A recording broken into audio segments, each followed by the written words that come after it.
Señores, muy buenas tardes. Les agradezco a todos ustedes su presencia. El día de hoy vamos a continuar con la ponencia sobre el recurso de casación. Es importante, vamos a hacer una breve introducción de lo que hemos visto en la sesión pasada, digamos, como recopilando toda la información. Cuando vemos el tema de casación, tenemos que ver dos temas específicos. El tema de la admisibilidad, la inadmisibilidad, ¿sí?, y la desestimación del recurso de casación, y el otro, el tema de la procedencia, que está vinculado con las causales. La sesión pasada estuvimos trabajando el tema de la inadmisibilidad, las causales de procedencia y la desestimación del recurso de casación, específicamente. Y en esa medida, sí, quería hacerle algunas acotaciones específicas. Tal vez la sesión pasada a muchos de ustedes les ha parecido demasiado denso los temas que hemos trabajado, pero tiene una razón de ser, y esa es que, también como indicaba la sesión pasada, existen estadísticas que indican que un aproximado del 90% de los recursos de casación que se presentan no pasan el filtro de admisibilidad. Eso quiere decir que justamente los parámetros que hemos desarrollado respecto a la admisibilidad, ¿sí?, es un filtro muy intenso que la Corte Suprema tiene justamente respecto al recurso de casación. Así que la desestimación en casos de recurso de casación es realmente muy alta, ¿sí? Por lo menos si lo adecuamos sería de cada 10, unos 8 o 9 son declarados inadmisibles. Por tanto, como ven, el recurso de casación no es una extensión del recurso de apelación, no es una nueva modalidad de recurso de nulidad, no. Es un recurso restringido, en el sentido de que requiere previamente a un análisis de fundabilidad, analizar si que se presentan o no causales de desestimación.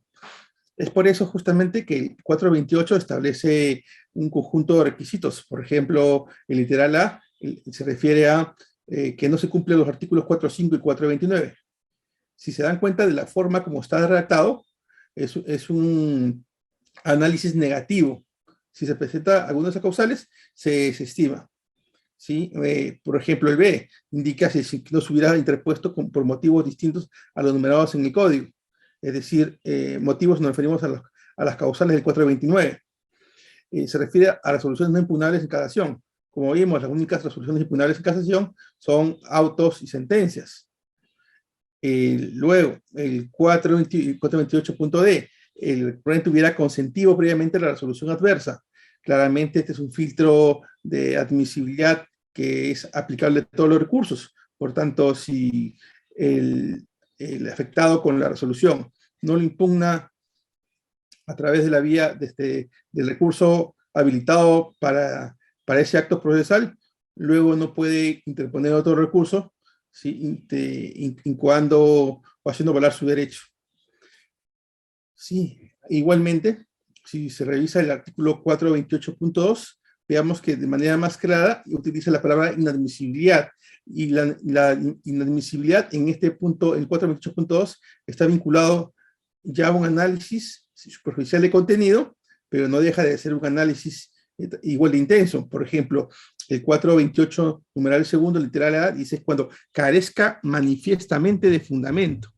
Y como lo vimos en la clase pasada, lo manifiestamente carente de fundamento está en relación a la falta de suficiente argumentación, o cuando la argumentación es incongruente, entre otros supuestos, ¿sí? El otro supuesto del 428.2, literal B, es en los casos en que ya hubieran habido otras casaciones que se pronuncian justamente sobre el objeto o materia de recurso.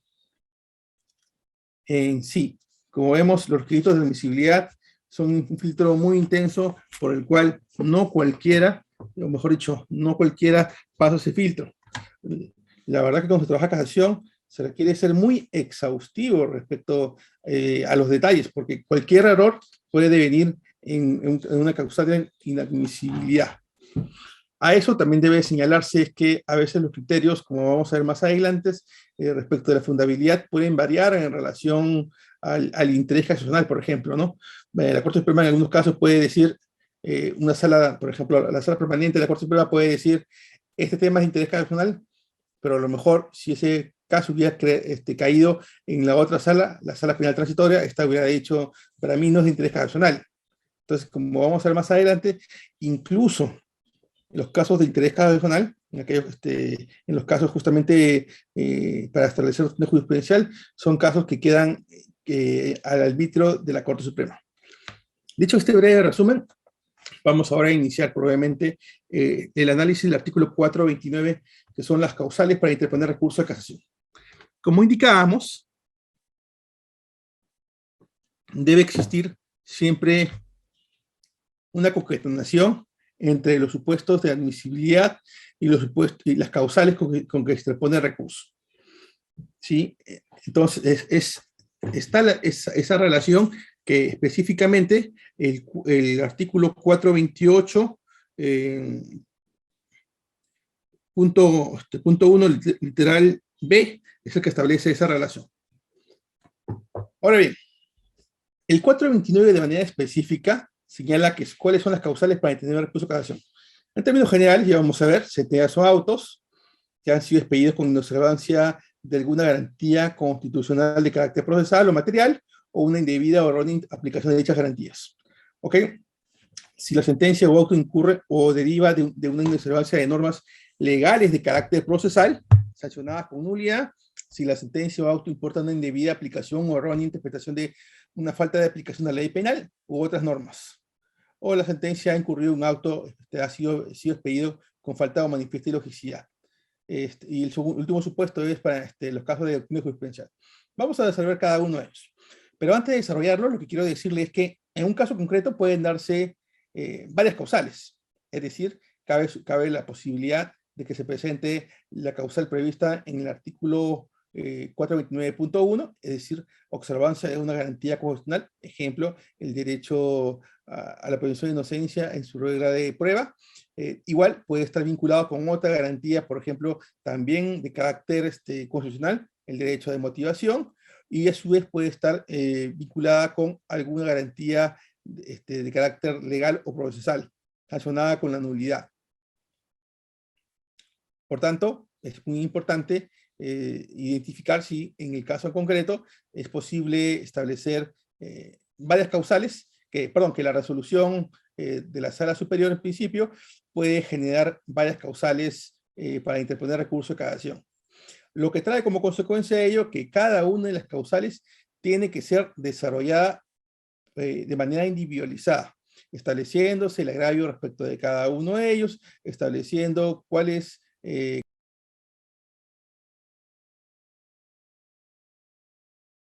Doctor, disculpe, se quedó sin audio. ¿Podría activar, por favor?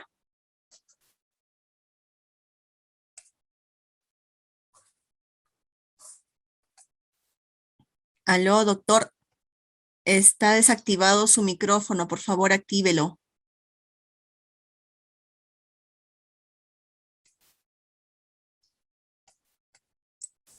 Ahora sí, disculpe usted. Ahora ¿Ahora sí, sí se escucha? ahora sí se Sí, escucha, doctor. escucho. ¿Hasta dónde se me escuchó? A ¿Todo o ver, la última línea? no, la tercera. La tercera. Ujú. Ya, listo. Entonces voy a resumir. Ok, Les doctor. decía que las causales del 429 sí están establecidas justamente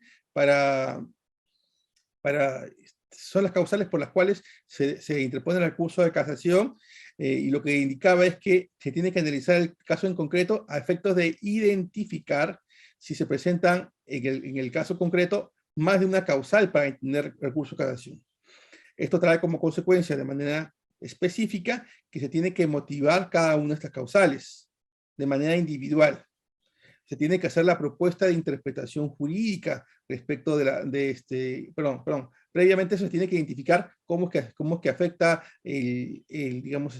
afecta, por ejemplo, la inobservancia de un derecho fundamental de manera específica al recurrente. Y luego se tiene que hacer la propuesta de interpretación jurídica que a criterio de casacionista corresponda. Entonces, sí, resumiendo, número 1, ¿sí? Se tiene que tener claro cuál es la causal. Número 2, puede darse más de una causal. Número 3, esa causal pueden ser de la misma naturaleza, es decir, observancias de alguna garantía constitucional, ejemplo, presunción de inocencia, motivación de razones judiciales o derecho de defensa. Puede ser, a su vez, una garantía de carácter procesal, como ya indiqué, pero también puede ser una garantía de carácter material, principio de legalidad, por ejemplo, ¿no? Y acuérdense que el principio de legalidad tiene dos vertientes. Puede ser tanto principio de legalidad procesal o principio de legalidad material, cualquiera de ellos. ¿Ok? Entonces, debe quedar claro. ¿Sí?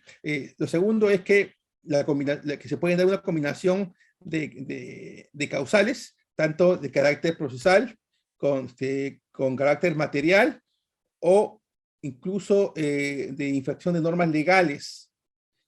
¿Sí? Y vamos a ver más adelante cuando analicemos las últimas, específicamente el caso de la manifiesta ilogicidad, que es una causal autónoma, distinta de la motivación de resoluciones judiciales, que se encuentra dentro de las garantías constitucionales establecidas en el 429.1. ¿Ok? ¿Qué es más importante tener en cuenta cuando se plantean las causales? Que el desarrollo de las causales, ¿sí?, implica no solamente lo que ya hemos dicho, sino que implica, de ser el caso, la presentación de los documentos que correspondan. Por ejemplo, ¿sí?, cuando se plantea recurso y se dice que tal resolución ha generado la inobservancia de un derecho fundamental, como consecuencia de que, por ejemplo, se ha excluido o se ha incorporado a valorarse un documento, ejemplo, un acta que se ha levantado sin la presencia del abogado, siendo de observancia obligatoria, entonces se requiere incorporar el documento o solicitar a la Sala Superior que incorpore el documento a efectos que la Corte Suprema tenga ese material y revisándolo determine si es que se ha producido o no la infracción a la garantía constitucional, por ejemplo, el derecho de defensa, ¿sí?, o el derecho a la presunción de inocencia en su regla de prueba, específicamente la prueba ilícita o prueba prohibida.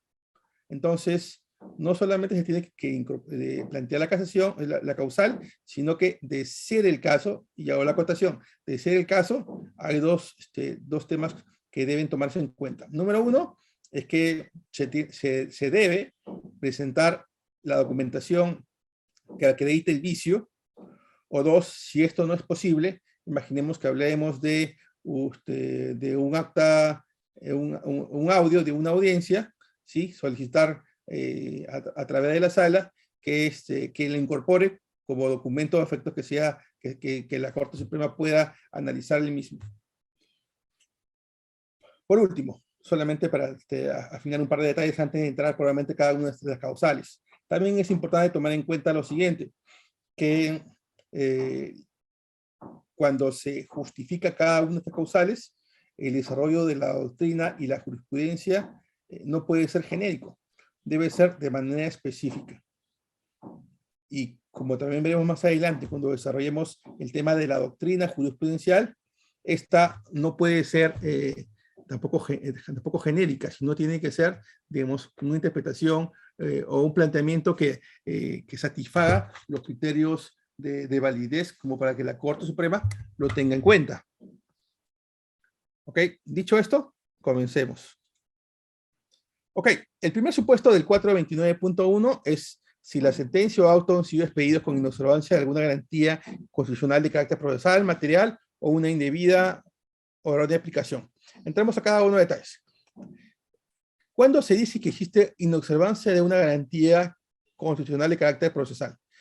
En principio, ¿sí?, una garantía de carácter constitucional se refiere a todas aquellas formas que adquiere un derecho o un principio y que tienen contenido o aplicación en el ámbito del proceso. Ejemplo, artículo 2, numeral 24 de la Constitución, literal E de la Constitución, derecho a la presunción de inocencia, ¿sí?, que tiene sus garantías establecidas de manera específicas en el artículo 2, 2 del título preliminar del Código Procesal Penal. Van a tomar en cuenta ustedes que, por ejemplo, en el caso específico que he mencionado, tiene sus garantías específicas el derecho a la presunción de inocencia, en el título preliminar, pero también pueden darse cuenta que es posible que esas garantías no estén desarrolladas en extenso en el título preliminar del Código Procesal Penal, sino pueden ser desarrolladas, digamos así, de manera, por la doctrina de la jurisprudencia, ¿sí? De manera autónoma, no necesariamente tienen que ser normativas, es lo que quiero decir. Lo segundo que hay que tomar en cuenta que una garantía, ¿sí? Es la expresión que adquiere el derecho para proteger derechos constitucionales. Por ejemplo, el derecho a la presunción de inocencia, el derecho de defensa, el derecho a la motivación de resoluciones judiciales, etcétera, etcétera. Ok, y si hablamos ya tenemos claro el concepto de garantías, ¿sí? Cuando dice constitucionales, no solo a una aclaración, cuando dice garantías constitucionales, no solo se refiere a garantías establecidas en la Constitución. Las garantías, ¿sí? Son aquellas incluso que han sido incorporadas a nuestro ordenamiento jurídico, por ejemplo, aquellas que se desprenden de los convenios internacionales de derechos civiles y políticos, por ejemplo, o el Pacto Internacional de Derechos Civiles y Políticos, o la Convención Interamericana de Derechos Humanos. Ejemplo, el plazo razonable.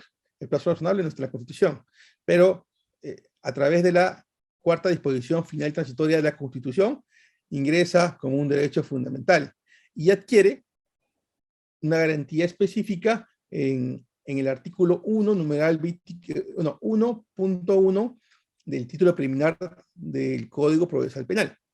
Si ustedes revisan la Constitución, no van a encontrar el derecho al plazo razonable. Entonces, como ven, las garantías constitucionales se refieren no solamente a las garantías constitucionales establecidas en la Constitución, sino a las garantías constitucionales establecidas en la normatividad constitucional. Y esa es tanto nacional como aquella generada por las convenciones de derechos humanos a las cuales el Perú se encuentra adscrito. Ok, lo segundo que hay que diferenciar es entre garantías constitucionales de carácter procesal y garantías de carácter material. Procesal. Todo aquello que tiene que... Recordemos que el proceso es como una carretera, ¿sí? Y las diferentes fases del proceso, ¿sí? Son atravesadas por los sujetos procesales, ¿sí? En diferentes estadios. Entonces, cada estadio tiene un determinado procedimiento. Ese procedimiento, ¿sí? Está regulado de manera expresa, ya sea de manera extensa o digamos así, de manera muy resumida. Incluso hay algunos casos en los cuales no está regulado ni siquiera de manera resumida, sino que, por ejemplo, se recurre a norma procesal a efectos de suplir ese vacío. Ejemplo, ¿no? Los trámites que se ven bajo la tutela de derecho. El procedimiento que utiliza es aquel establecido en el artículo 8 del Código Procesal Penal, para el tema de los incidentes. Si ustedes ven al artículo que corresponde al tema tutela, no van a ver que existe un procedimiento, como sí lo existe, por ejemplo, para el tema de la audiencia de prisión preventiva. ¿Sí? Entonces, queda claro que el carácter procesal se refiere a la inobservancia de algún procedimiento establecido para algún acto procesal. ¿Sí? Lo segundo, cuando se dice una garantía de carácter material, nos referimos a una de aplicación respecto al Código Penal. Por ejemplo, artículo 2, numeral 24, literal F de la Constitución. Principio de legalidad. ¿Ok? Y como sabemos, el principio de legalidad tiene dos ámbitos. Aquel que se establece en el título preliminar y el otro que se establece en el Código Penal, en el título preliminar. Respecto a aquel que se establece en el título preliminar del Código Penal, que es el que nos interesa en este momento, ¿sí? El principio de legalidad tiene varias vertientes. Taxatividad, prohibición de reforma en peor, etcétera, etcétera. ¿Sí? Prohibición de retroactividad, por ejemplo. ¿Sí? Entre otras. Entonces, las garantías constitucionales de carácter material inciden, por ejemplo, sobre ámbitos, por ejemplo, del principio de tipicidad, ¿no? Entre otros. También el 429.1 plantea que la inobservancia puede ser respecto de una indebida, ¿sí?, aplicación de dichas garantías. ¿Ok? Aquí hay tres conceptos que tenemos que tener claro: inobservancia, indebida y errónea aplicación. Primero analicemos el concepto de cada una y luego entendamos sus diferencias. ¿Qué es la inobservancia? La inobservancia es cuando no se toma en cuenta una norma, en este caso una garantía, ¿sí? La indebida se aplica, ¿sí? Se aplica una que no es la que corresponde al caso en concreto, sino que se aplica una garantía, pero no era la que correspondía a esa situación jurídica en particular. Errónea, se aplica la norma correcta, pero se interpreta, ¿sí?, más allá de los límites que establece la interpretación de esa norma específica. ¿Ok? Listo. Entonces, haciendo esa precisión, son esos ámbitos en los que tenemos que tomar en cuenta cuando desarrollemos esta causal. Ahora bien, es importante y muy importante que el agravio que se plantee esté siempre vinculado, si hablamos del 429, pues este número 1 específicamente, igual se aplica para todo lo demás, con, por ejemplo, la observancia de alguna garantía. En el caso de garantías específicamente, de manera muy genérica, tenemos que decir ya que, por ejemplo, en el caso de Fujimori, la Corte Suprema reconoce 4 grandes garantías genéricas. Y resalto la palabra genérico, porque justamente las categorías que se utiliza son para incorporar dentro de ellas otras más. Por ejemplo, debido proceso, tutela jurisdiccional efectiva, derecho de defensa procesal, prevención de inocencia. Son lo que se suele denominar los 4 pilares básicos de garantías genéricas de carácter procesal. Entonces, tenemos que tener claro que si hablamos del primer supuesto, inobservancia de alguna garantía constitucional de carácter procesal, las 4 que se reconocen de manera uniforme, porque hay otras más dentro de ellas, ¿sí?, es debido proceso, tutela judicial efectiva, defensa procesal y prevención de inocencia. Tanto el debido proceso como la tutela judicial efectiva está en el artículo 139 numeral 3 de la Constitución, mientras que el derecho de defensa 139 numeral 14 y la presunción de inocencia está en el artículo 2 numeral 24 literal E de la Constitución. ¿Ok? Listo.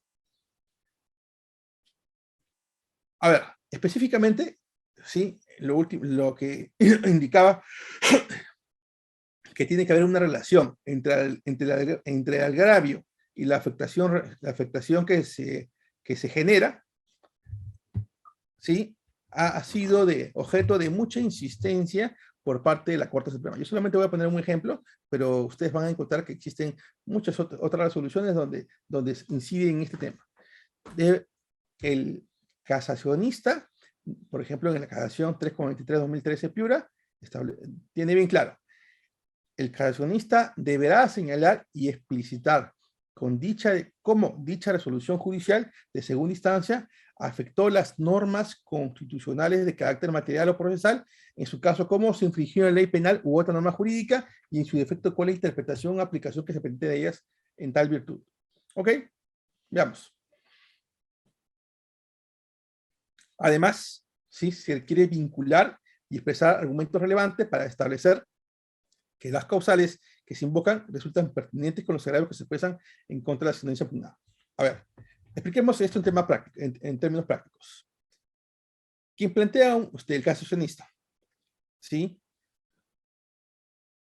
al identificar la causal bajo la cual plantea su casación, es una exigencia material que primero indique qué parte de la resolución le causa agravio. ¿Ok? Listo. Por eso dice señalar. Cuando dice señalar, tiene que decir el numeral quinto de la resolución me causa agravio. No sé, a su vez el numeral tercero. ¿Ok?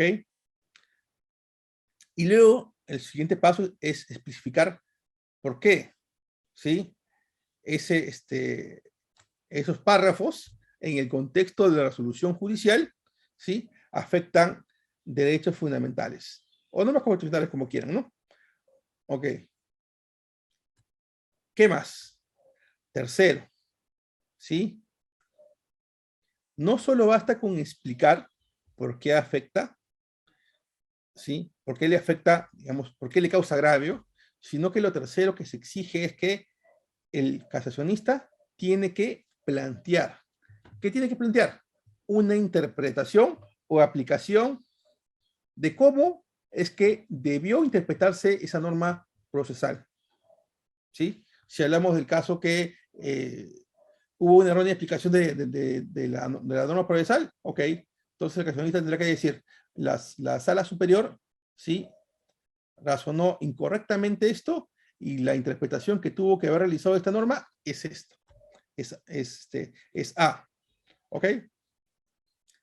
Pero no solamente eso, sino que también se exige qué aplicación se pretende con ella. O sea, no solamente decir la interpretación que dice la doctrina de la jurisprudencia no es como ha dicho la sala superior, sino que es de esta manera, conforme lo dice la doctrina, la jurisprudencia, sino que además la aplicación que yo pretendo con ella es que se llegue a este razonamiento. ¿Ok? Entonces, en la interpretación está el desarrollo de la doctrina y la jurisprudencia, pero en la aplicación está qué es lo que quiere con la interpretación de ello. Es decir, utilizo el caso concreto, utilizo mi caso y digo, ¿sabes qué? Aplicando la interpretación que hace la doctrina y la jurisprudencia a este caso, a esta situación específica, esta es la consecuencia que se tuvo que haber obtenido. Claramente tiene que ser una consecuencia que difiere de aquella conclusión o razonamiento a la que llegó la sala superior. O eventualmente, si es que se trata de una sentencia que confirma la resolución de primera instancia, incluso se puede extender hasta la resolución de primera instancia. ¿Ok? Entonces, debe quedar claro, no es suficiente decir que se ha vulnerado tal derecho, tal principio, no. Sino esta exigencia de la norma que tiene que vincularse con los argumentos. Y miren que lo que dice la casación, por eso justamente la cité, con argumentos de relevancia. La relevancia es aquella que va a hacer que la Corte Suprema justamente tome en cuenta esos argumentos a efectos de establecer si los mismos son pertinentes o no para acreditar el agravio. ¿Ok? Y como consecuencia de ello, justamente declarar nula la resolución venida en grado, o incluso su extensión hasta el juzgado, hasta el juez de primera instancia, o si es sin reenvío, emitir la resolución casatoria por parte de la Corte Suprema. ¿Ok? Analicemos, sí, un derecho específico para que vean cuáles las diferentes vertientes que se pueden manejar. Recordemos que uno de los pilares justamente cuando establece el artículo 429.1 es inobservancia de una garantía constitucional. Dijimos que la sentencia del caso de Fujimori establece de manera expresa que una de esas garantías es el derecho a la presunción de inocencia. Entonces, veamos cómo esta garantía adquiere contenido y cómo eventualmente en la práctica se ha planteado casaciones sobre el tema, ¿sí? Con diferentes resultados. Ok. Queda claro que el artículo 2.1, preliminar, que es el que regula el derecho a la presunción de inocencia, desarrolla específicamente 3 garantías procesales. ¿Sí? La carga de la prueba del Ministerio Público, que la prueba es suficiente, ¿sí? Más allá de toda duda razonable, y la prueba obtenida con las debidas garantías procesales, que se refiere, ¿sí? que no exista ni prueba ilícita, ni prueba prohibida. ¿Ok? Esa línea, ¿sí? Ha sido ya recogida en varias casaciones. Voy a poner, por ejemplo, una de las últimas, que es la 957-2019 ICA, que básicamente al analizar la invocación del derecho fundamental de la presunción de inocencia, indica que las garantías que se desprenderían de este derecho fundamental es la prueba de cargo suficiente, ¿sí? Y respecto de todos los elementos esenciales del tipo penal, una prueba constitucionalmente obtenida, es decir, aquella que no afecten derechos fundamentales ni directa ni indirectamente, o normas imperativas, la que es legalmente practicada, ¿sí? Es decir, esta exigencia se plantea hasta el juicio oral, que tiene que practicar los medios de prueba, y las que son, y por último, respecto a la valoración racional de la prueba. ¿Ok? Ya vamos a ver más adelante que, por ejemplo, esta garantía del derecho a presunción de inocencia, derecho a una prueba razonablemente valorada, entra en conexión con el derecho a la presunción de inocencia. Perdón, con el derecho a la motivación, de manera específica. A eso me refería que cuando decía que es posible que una misma resolución pueda generar varias afectaciones a garantías fundamentales que pueden estar conectadas. Ok. Justamente en ese punto es importante mencionar que cada causal, si yo digo, por ejemplo, que en este caso del derecho a presunción de inocencia, yo cuestiono que la prueba ha sido racionalmente, que no ha sido razonablemente valorada, bueno, sería una causal individual. Pero si yo luego planteo como otra causal la vulneración al derecho a la motivación de resoluciones judiciales por motivación aparente, por ejemplo, entonces yo tengo que separar cada causal y desarrollar justamente los argumentos y fundamentos respecto de cada una de ellas. ¿Ok? Sí. Y como bien dice esta casación, la ley 23 de Arequipa, citar la norma pertinente y los razonamientos de cada uno de ellos. ¿Ok? También es importante esta casación porque nos permite desarrollar un punto que es una constante y es una de las causales que normalmente más genera, digamos así, la desestimación por parte de la Corte Suprema. Y es que, sí, muchas veces, sí, por un error de interpretación, se cree que la Corte Suprema está habilitada a realizar, digamos, a revisar la actividad probatoria realizada por la Sala Superior o el juez de instancia, de primera instancia, lo cual excede más allá de las facultades que tiene la Corte Suprema, ¿cierto? En consecuencia, justamente, al no estar destinada la Corte Suprema o no estar dentro de sus funciones en realizar un nuevo análisis probatorio, ¿sí? Se desestiman normalmente los recursos de casación. Ya vamos a ver con mayor detalle cuando lleguemos a ese punto cómo es que podemos estructurar nuestra casación cuando tenemos algún tema de naturaleza probatoria. ¿Ok? Listo. Por ejemplo, ¿sí? En esta casación, que es la 836-2019 Lima, específicamente la Corte Suprema reconoce que lo que la Corte Suprema puede analizar en casación son 4 temas. Primero, si es que la Sala Superior se ha mantenido dentro de los límites que le corresponde a la revisión. ¿Qué quiere decir esto? Si es que ha dado respuesta, ¿sí?, al recurso de apelación. 2, si es que no se ha excedido más allá de lo establecido en el recurso, salvo que hablemos de vicios de nulidad absolutos. Acuérdense que el recurso está limitado por el principio de limitación, por el cual la Sala Superior solamente le corresponde en principio responder a los agravios que han sido planteados. Ya le dije la excepción, cuando hay vicios de nulidad absoluta. Ejemplo, ¿no? Una vez tuve un caso en la cual el juez de media instancia, ¿sí?, impone una detención domiciliaria, ¿sí? Hablamos en la época en las cuales estaba ingresando en Lima el Código Procesal Penal. ¿Ok?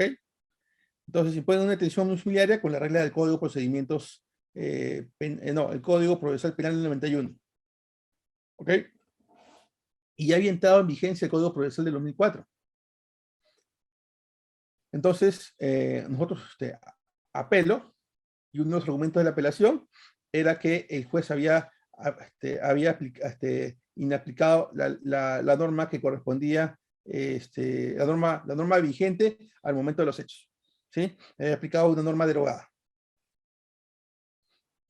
Entonces, llega a la sala, y la sala, yo tenía varios argumentos, pero la sala decide acoger este argumento y ampliarlo, porque dijo que no solamente el juez estaba extralimitando en su facultad de disponer una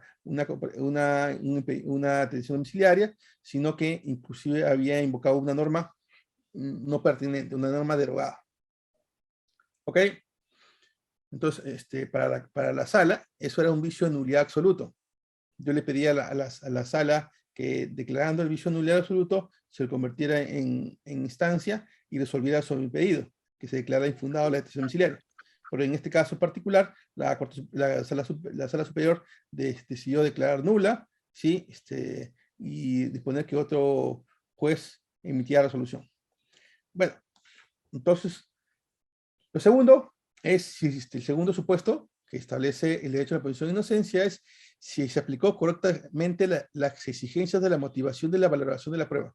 Miren que en este caso en particular, ¿sí? Respecto al derecho a la presunción de inocencia, el ámbito que está vinculado de manera estricta al derecho a la presunción de inocencia es la motivación respecto de la valoración de la prueba.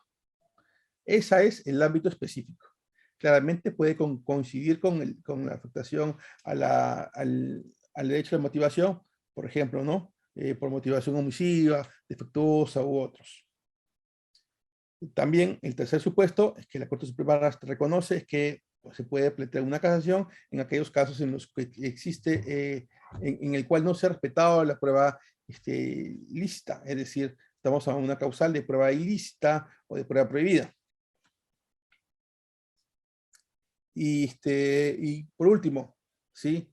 La Corte Suprema también ha reconocido que puede hacer, digamos, un control sobre la racionalidad de la prueba.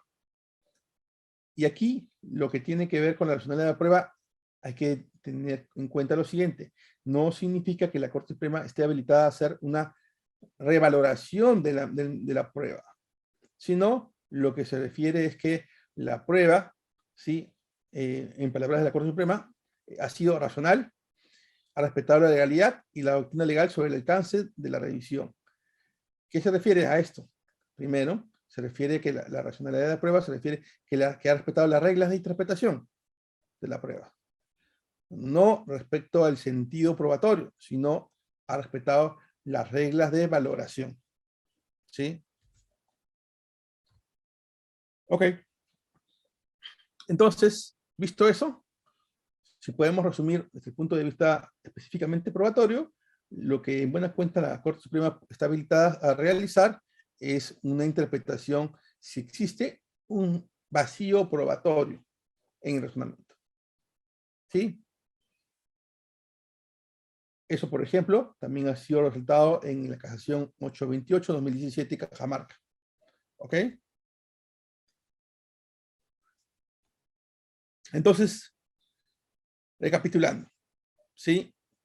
Los supuestos por los cuales se puede plantear una casación es si existe prueba de cargo suficiente, si ha sido constitucionalmente obtenida, si ha sido legalmente practicada y ha sido racionalmente valorada. ¿Ok?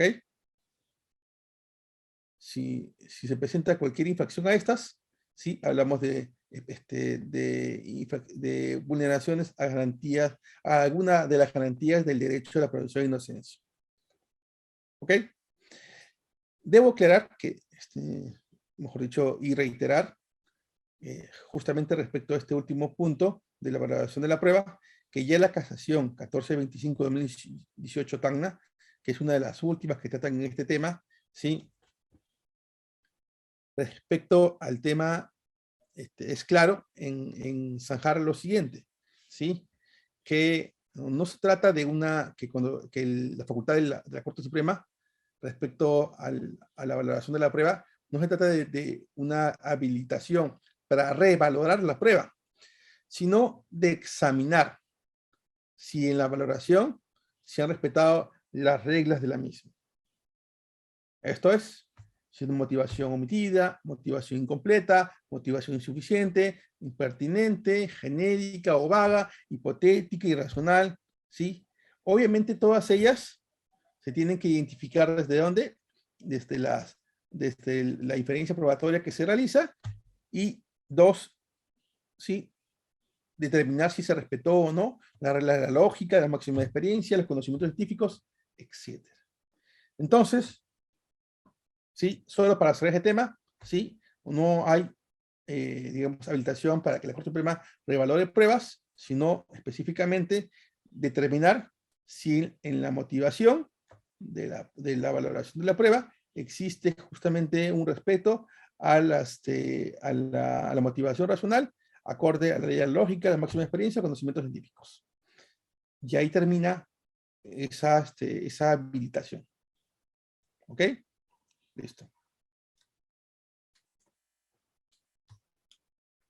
Y si bien todos sabemos obviamente la valoración el sistema de valoración a la cual se adscribe nuestro sistema procesal es el libre valoración de la prueba, eso no es, digamos, genérico, ¿sí? Sino que exige, como todo, ceñirse a las reglas justamente que establece la valoración de la prueba. Esto es la ley lógica, la máxima de experiencia, los conocimientos científicos, que están establecidos, si no recuerdo mal, en el artículo 158 del Código Procesal Penal. ¿Ok?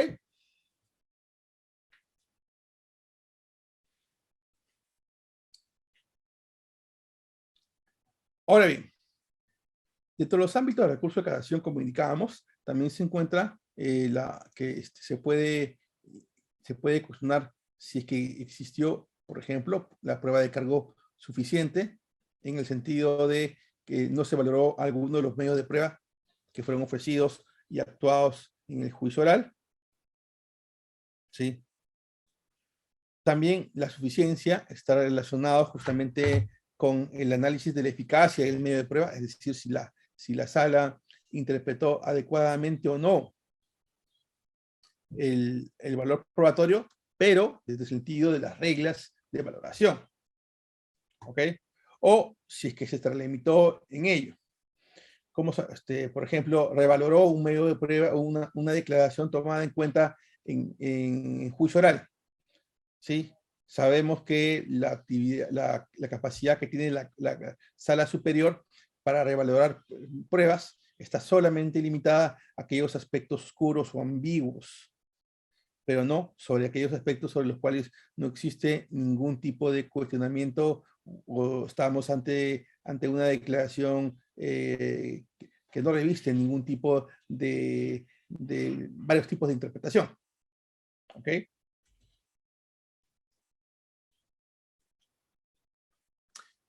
Dicho esto, también tenemos que tener claro que la exigencia del derecho de la presunción de inocencia va a estar siempre vinculado con la razonabilidad respecto a la acreditación del hecho punible y la participación del imputado en el mismo. ¿Qué quiere decir esto? Que es una exigencia de derecho a la presunción de inocencia que se acredite cada uno de los elementos del tipo penal. Por tanto, el análisis de la casacional desde el punto de vista de la presunción de inocencia también incluye la suficiencia, sí, probatoria. ¿Ok? Si es que se ha tomado en cuenta todos esos ámbitos. Ahora bien, ¿sí? Un aspecto importante es el relativo a la apreciación de la valoración de la prueba. En este aspecto es entendible o se debe entender dos temas. Uno, la interpretación del medio de prueba y otro, su valoración.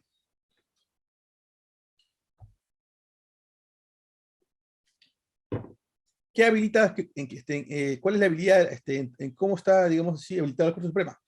Para analizar, primero, la interpretación de la prueba. ¿Ok? ¿Desde qué perspectiva? Si la prueba ha tenido aptitud para suministrar justamente al juez certeza respecto a la responsabilidad. Cuando hablamos de certeza es que haya pasado los filtros justamente para valorarlos de una determinada manera. Por tanto, en el tema de la interpretación, ¿sí? Corresponde justamente, por ejemplo, en la interpretación, imaginemos que se trata de un caso en el cual el testigo ha dicho, ha declarado indicando que el acusado estuvo presente en el lugar de los hechos.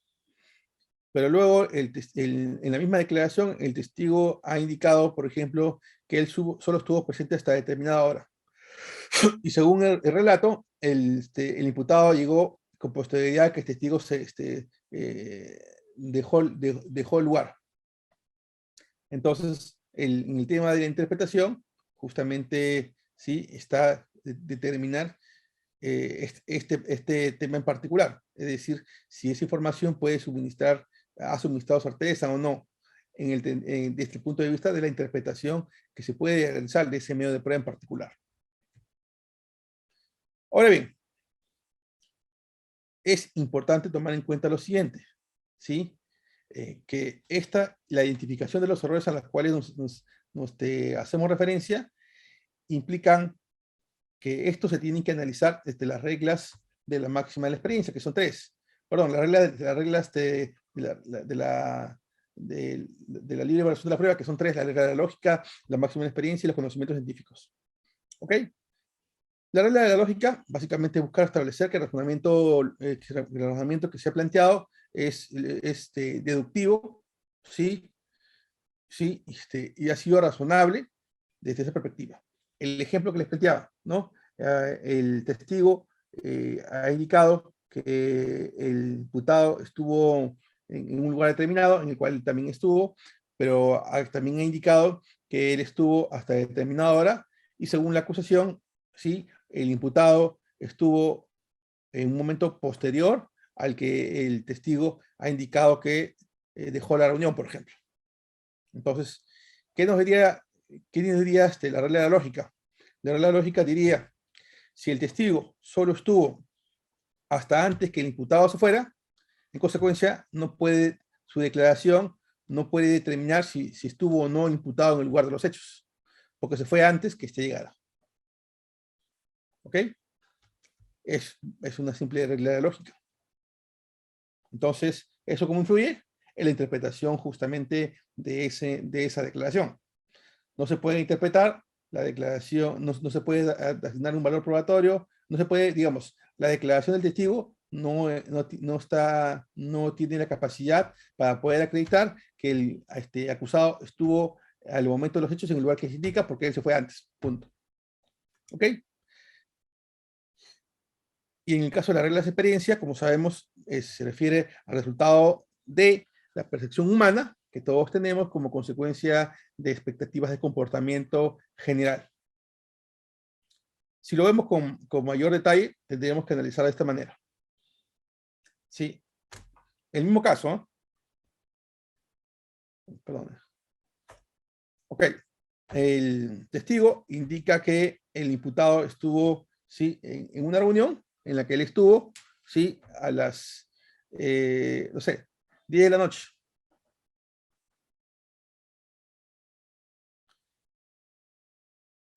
Pero el testigo, ¿sí?, indica que él efectivamente el testigo estuvo hasta las 10:30 y que vio llegar al imputado. ¿Ok? Pero luego el testigo también agrega un detalle importante. El testigo indica que aquella vez, ¿sí?, en esa reunión, él no llevó sus lentes y resulta que el testigo tiene una miopía severa. ¿Ok? Y la reunión de la que hablamos se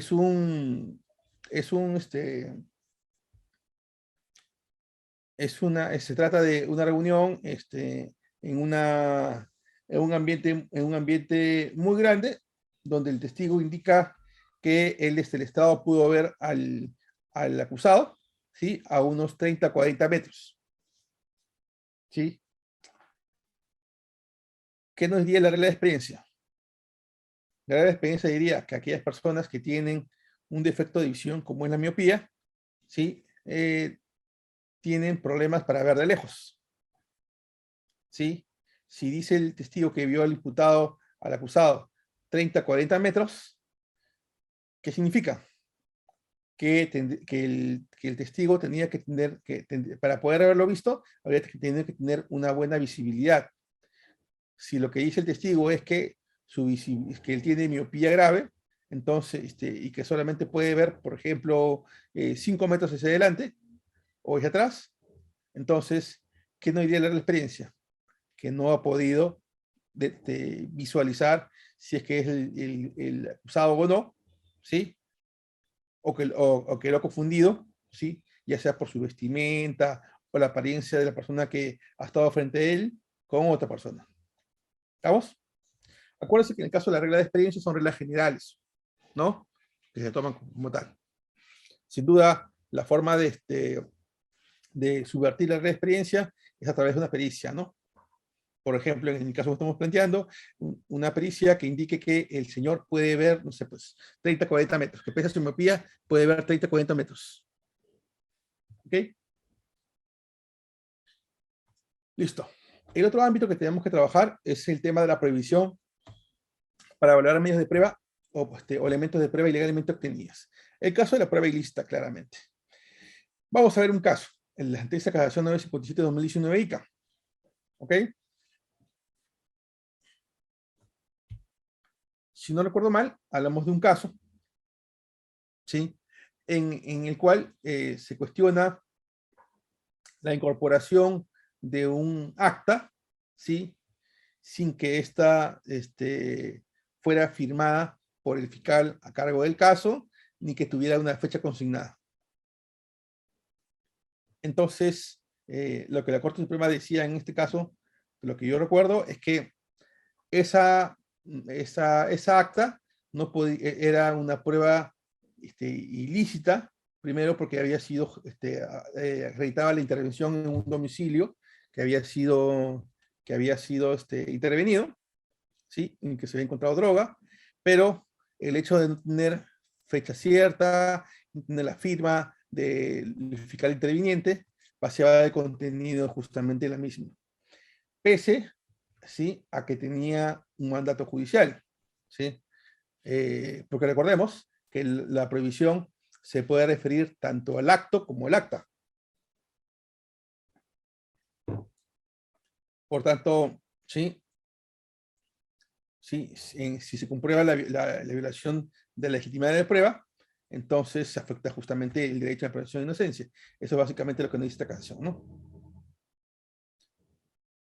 Ok, y el concepto de prueba ilícita, como todos lo sabemos, prueba ilícita, prueba prohibida, es un concepto amplio, depende a quién sigan, pero básicamente la prueba prohibida es toda vulneración de derechos fundamentales que está directamente conectado con un derecho fundamental, por ejemplo, la Constitución.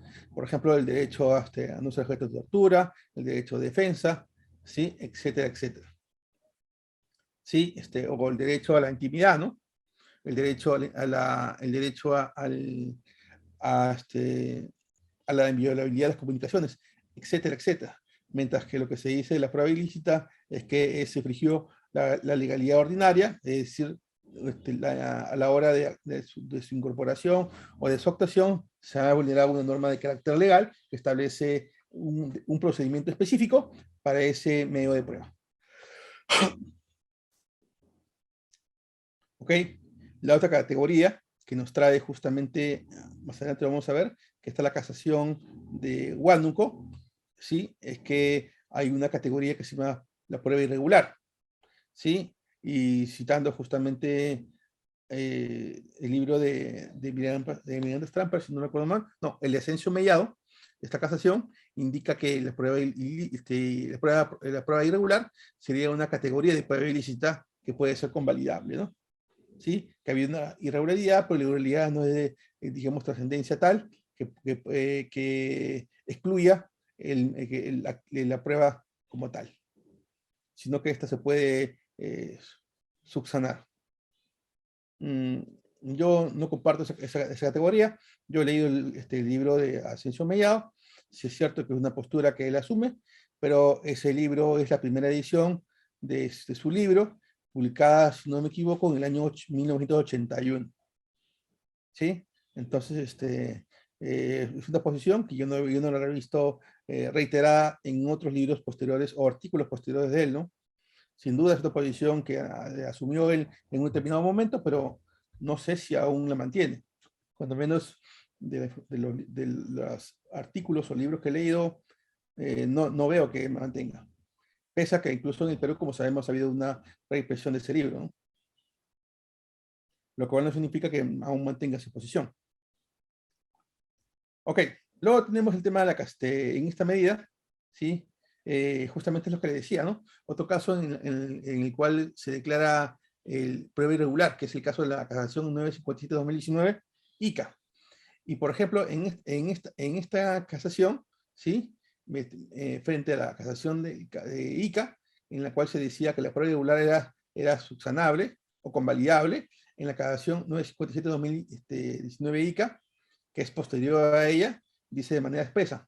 En este caso se trata también igual de una diligencia en el cual se levanta un acta y que la diligencia justamente, como no estaba presente ni el fiscal ni el abogado, solo la policía, ¿sí? Se trata de una diligencia irregular y por tanto una prueba irregular cuyo efecto es la ineficacia del acto.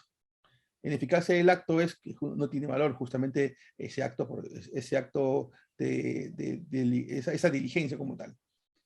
Entonces, incluso la propia Corte Suprema tiene posiciones incluso encontradas sobre el tema si la prueba irregular puede ser convalidable o no. Como vemos en la casación 957-2019, ICA asume otra posición distinta, ¿no? De la ineficacia del acto. Si no tiene eficacia dentro del proceso penal.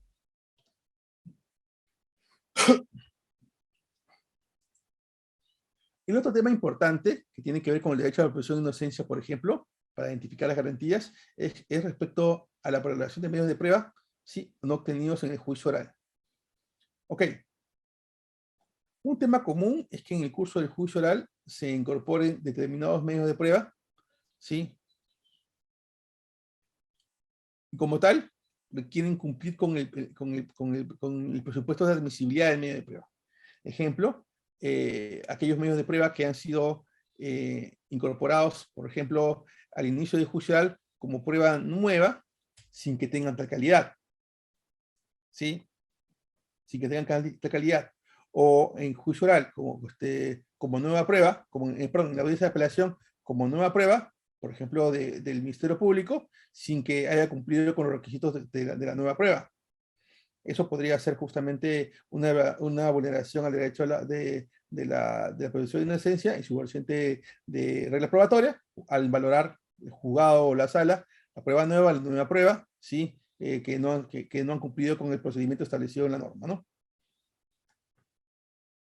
El otro tema que está vinculado con esto es cuando existe al derecho a presunción de inocencia, es cuando por ejemplo, se oraliza declaraciones de testigos respecto de los cuales se ofreció en su momento su testimonio, pero que eficacia existió en juicio oral y el juez no insistió en que estos tenían que agotarse todos los medios para que estos pudieran concurrir al juicio. Ya la Corte Suprema, en una casación de manera específica, ha indicado que es un deber del juez el agotar todos los medios a efectos de que el testigo que ha sido ofrecido pueda venir en juicio. ¿Sí? Y en esa casación, a la cual le indico, justamente se ha hecho alusión de que eso ha generado un vicio que vulnera un vicio de la regla de prueba, porque la valoración de la preferencia que se tiene en juicio oral es que venga el testigo y que sea sometido a contradicción. Y que eso no se supera con la lectura de su declaración. ¿Sí? Sobre todo cuando esto ha sido ofrecido en la etapa procesal correspondiente, ¿no? Que en este caso fue la fase intermedia. Ok. El otro tema importante, ¿sí? Dejamos de lado ya el derecho hasta la presunción de inocencia. Como vemos, hemos puesto varios casos en los cuales, por lo menos 4 o 5 casos en los cuales solo hemos hablado del derecho a presunción de inocencia, que estamos hablando del primer supuesto. ¿Sí? Que son, digamos así, la gran mayoría de casos en los cuales se recurre a casación. Por eso he tratado de dedicar el mayor tiempo posible. Entonces, el otro tema es el tema relacionado con el tema del derecho a la presunción de inocencia, que como sabemos está en el artículo 139, numeral quinto de la Constitución, ¿sí? Y que, que dependiendo, digamos, qué corriente de derechos fundamentales ustedes sigan, ustedes van a encontrar que el derecho a la presunción de inocencia, el Tribunal Constitucional lo define como un derecho individual, es decir, como un derecho fundamental individual propio, y otras veces lo incorpora como parte de la tutela jurisdiccional, como pueden ver en esta casación, la 1425-2018, ¿no? Cuando dice Tacna, cuando dice que la garantía específica de motivación y genérica de la tutela jurisdiccional. ¿Sí? Entonces, lo identifica desde ambas perspectivas, ¿no? Ok, entonces, ¿qué causales podemos invocar cuando hablamos de la motivación específicamente, ¿no? Básicamente, ¿sí? Omitida, incompleta, insuficiente, impertinente, genérica, vaga, hipotética o irracional. Veamos. En principio, los vicios de motivación son siempre, ¿sí? La regla es, son supuestos de nulidad absoluta. ¿Estamos? Ok. En el caso de la motivación omitida, es, ¿sí? Cuando no, el juez o la sala no responden a una pretensión o agravio. En el caso de la motivación incompleta, es cuando el juez o la sala, ¿sí? No desarrollan una, una respuesta integral a una pretensión o agravio. En el caso de la motivación, es decir, como queda pendiente, queda en el aire el razonamiento que debió desarrollarse. En el caso de la motivación insuficiente, ¿sí? La motivación insuficiente es una motivación extremadamente sucinta que, que el agravio surge justamente porque no permite al recurrente entender el sentido de la decisión jurisdiccional, justamente porque es parca su argumento. Mientras que la motivación impertinente se refiere específicamente a cuando se utiliza, por ejemplo, la cita de la doctrina, la jurisprudencia, pero que no está relacionado con el caso concreto que se pretende desarrollar, ¿no? Mientras que la motivación genérica o vaga es una motivación que no aterriza en el caso, ¿sí? No aterriza en el caso. Hace elucubraciones en forma extensa, dice la doctrina, la jurisprudencia dice tal cosa, ¿sí? Pero cuando tiene que aplicar el caso, no lo aterriza. Mientras que la motivación hipotética o irracional es una motivación básicamente especulativa. Y especulativa justo específicamente en relación a la inferencia probatoria. Es decir, por ejemplo, si se trata de prueba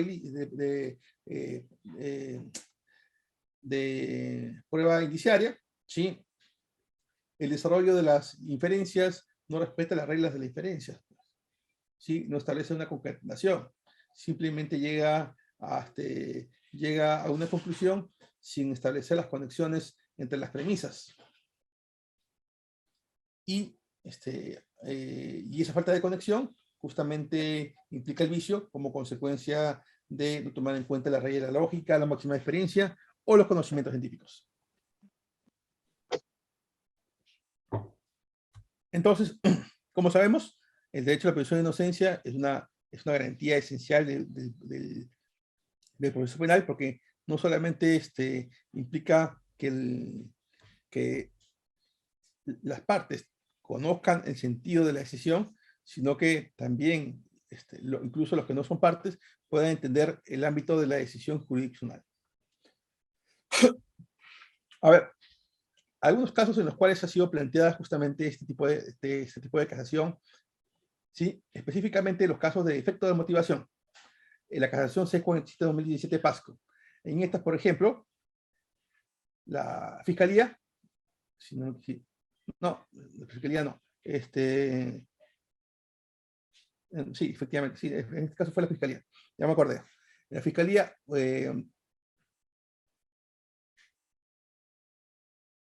la fiscalía y te pone una casación porque la sala superior había absuelto al acusado, ¿sí? Si no me equivoco, de un delito de violación seguida de muerte, si no recuerdo mal, ¿sí? Y porque la sala superior había interpretado, ¿sí?, el protocolo de necropsia. Primero dice la Corte Suprema, ¿no?, de manera temeraria, es decir, sin tener de manera arbitraria, entendido temeraria, de manera incompleta, o sea, parcializada, y por último, ¿sí?, no había podido explicar a criterio de la Corte Suprema, ¿sí?, la valoración que había hecho. Y por tanto, justamente, ¿sí?, no, el efecto de motivación, ¿sí?, no solamente había generado una infracción a la regla de valoración de la prueba científica, sino que a su vez al principio de congruencia, que como sabemos el principio de congruencia está relacionado con el derecho a la motivación, es una garantía, ¿sí?, justamente por la poca claridad que se haya tomado en cuenta. ¿Ok? Y fíjense ustedes en el 7.9, es que la Corte Suprema dispone la nulidad no solamente del juicio de primera instancia, sino de la sala, y dispone un nuevo juicio oral por otro juzgado. A eso que me refería con el juicio ascendente, ¿no? Que los vicios de nulidad implican nuevamente, normalmente, un nuevo juicio.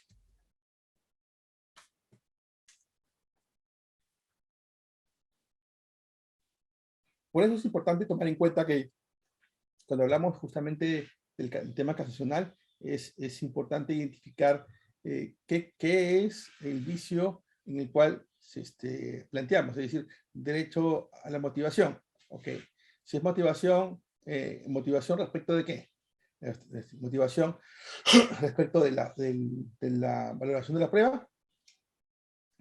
Falta de motivación, por ejemplo, por el observancia de la regla de la zona crítica. ¿Sí? Por tanto, es muy importante identificar cuál de ellas es. ¿Ok? Entonces, ahora bien, el siguiente supuesto es el 429.4, que habla justamente de dos causales. Uno de la falta de motivación y otra de la manifiesta de ilosicidad. ¿Ok? Ya de la falta de motivación hemos hablado en extenso. Yo quiero referirme a la manifiesta de logicidad. ¿Sí? Vamos a ver. Ya. Pero antes de eso, para acabar el tema de la motivación, quería referirme al tema del principio de congruencia. Como sabemos, una garantía específica del derecho de motivación es el principio de congruencia, en el cual se exige que tiene que haber una correlación entre la acusación y la sentencia. Uno de los casos más comunes en los cuales se ha dado esto es cuando el fiscal, en los alegatos finales, ¿sí?, en el juicio oral, incorpora un nuevo delito o un nuevo hecho y el juez se pronuncia sobre ellos. ¿Sí? Ya ha habido varios casos en los cuales la Corte Suprema ha dicho que hay un vicio de congruencia porque la sentencia tiene que responder a los hechos objeto de acusación y que si existen nuevos elementos que han surgido del juicio oral, estos tienen que sujetarse a las reglas justamente de las reglas que establece el artículo 374, ¿no? Que es justamente que en el primer caso que hablemos, que el fiscal introduzca un escrito de acusación complementaria, ¿no? O en el otro caso, si hablamos que el juez pueda plantear una desvinculación de la acusación respecto a la calificación jurídica, esta tiene que seguir la regla del 374.1, que es específicamente que el juez tiene que advertir a las partes, darle la oportunidad de ofrecimiento de pruebas, etcétera, etcétera. Y ya respecto a eso, hay doctrina consolidada, ¿no?, de la Corte Suprema respecto a este punto. Es por eso que los ámbitos sobre los cuales es posible plantear una casación por un tema de incongruencia es respecto a los sujetos, ¿sí? Por ejemplo, cuando ya sea el fiscal o el juez, ¿sí? Cambian la calificación jurídica del imputado, por ejemplo, de cómplices autores, ¿sí? O autores, no sé, pues de autor directo, autor mediato, etcétera, etcétera.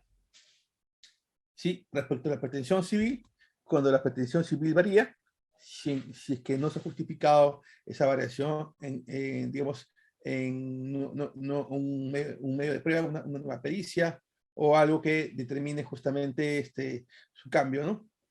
Eso es importante tomar en cuenta, que tendrá sentido solo si la pretensión perjudica al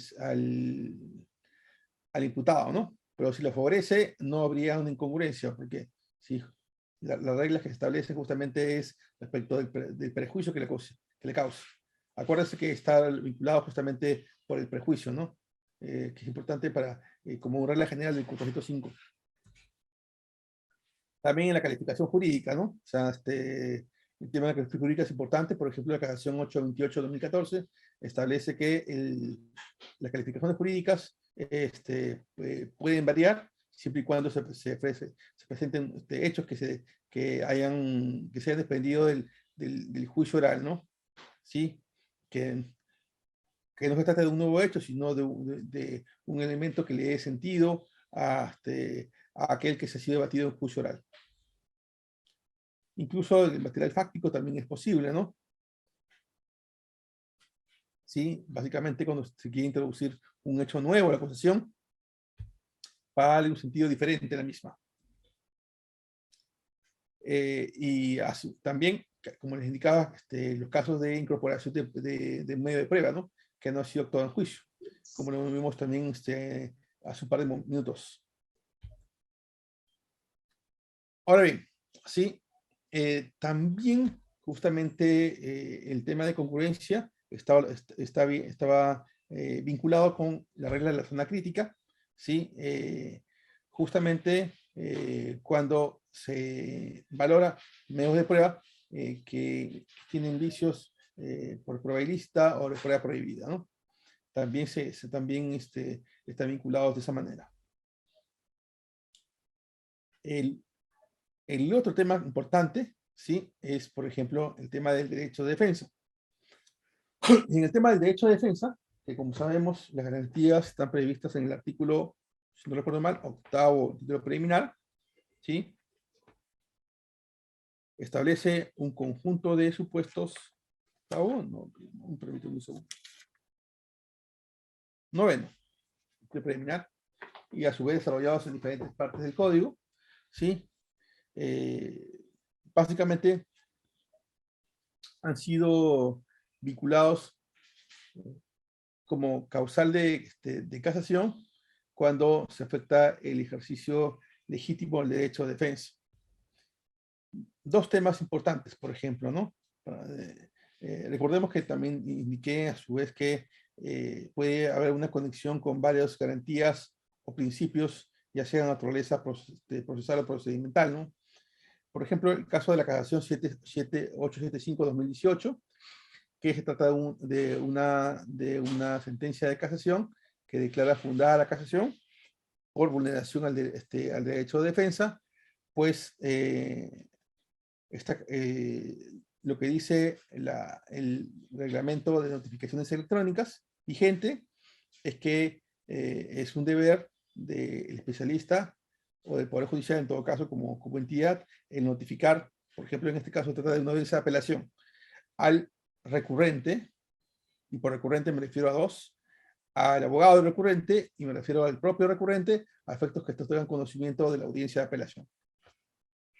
Y la notificación no solamente es la notificación a la casilla, sino que también el procedimiento, que es la guía de entrega de notificación electrónica, exige que tiene que haber un mensaje del Poder Judicial al correo electrónico que ha sido consignado cuando el abogado, ¿sí? Solicitó su casilla al SINOAS. Sin ese aviso informativo no se cumple justamente con notificación electrónica, y la consecuencia es la nulidad de la misma. ¿Sí? Como ha establecido esta casación. Entonces acá hay una afectación al derecho de defensa, también a un procedimiento. Miren que en este caso no se trata de un procedimiento establecido en el Código Procesal Penal, sino en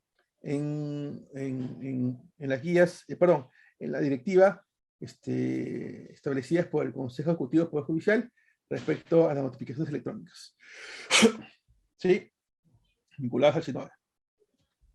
También ha habido casos en la Corte Suprema se ha pronunciado, por ejemplo, no la Corte Suprema, específicamente el TC, cuando, por ejemplo, un juez unipersonal excluye a todos los abogados que forman parte de un estudio jurídico, ¿sí? Y la Corte Suprema, el TC indica que justamente existe un exceso de la facultad del juez porque no puede subrogar a todos los abogados de un estudio, ¿sí? Si uno de los letrados no asiste injustificadamente a una diligencia, ¿no? Entonces, incluso la Corte Suprema está morigerando justamente el contenido. También, en este sentido, no está aquí, pero hay dos otros casos en los cuales la Corte Suprema también ha dicho, en casación, que existe una vulneración al derecho de defensa cuando se da el tema de la defensa ineficaz. Es decir, cuando el abogado no ha sido capaz de estructurar una defensa en atención a las circunstancias del caso de su patrocinado, ¿sí? Poniéndolo justamente en una situación en que peligra justamente su libertad, ¿no? Entonces, esos son los ámbitos sobre los cuales, algunos de los ámbitos sobre los cuales la Corte Suprema ha tenido la oportunidad de desarrollar casaciones, específicamente en relación al derecho a la presunción de inocencia. Luego, como indicaba también, corresponde el tema del juicio de ilogicidad y hacía la precisión cuando abordaba, digamos, de manera colateral este tema, que en este caso particular no se trata de una causal específica de motivación, digamos así, de falta o de emisión a las resoluciones judiciales, ¿sí? Sino que, siguiendo el modelo italiano, se trata de una causal independiente. ¿Estamos? Vamos a verla, aquí está en el artículo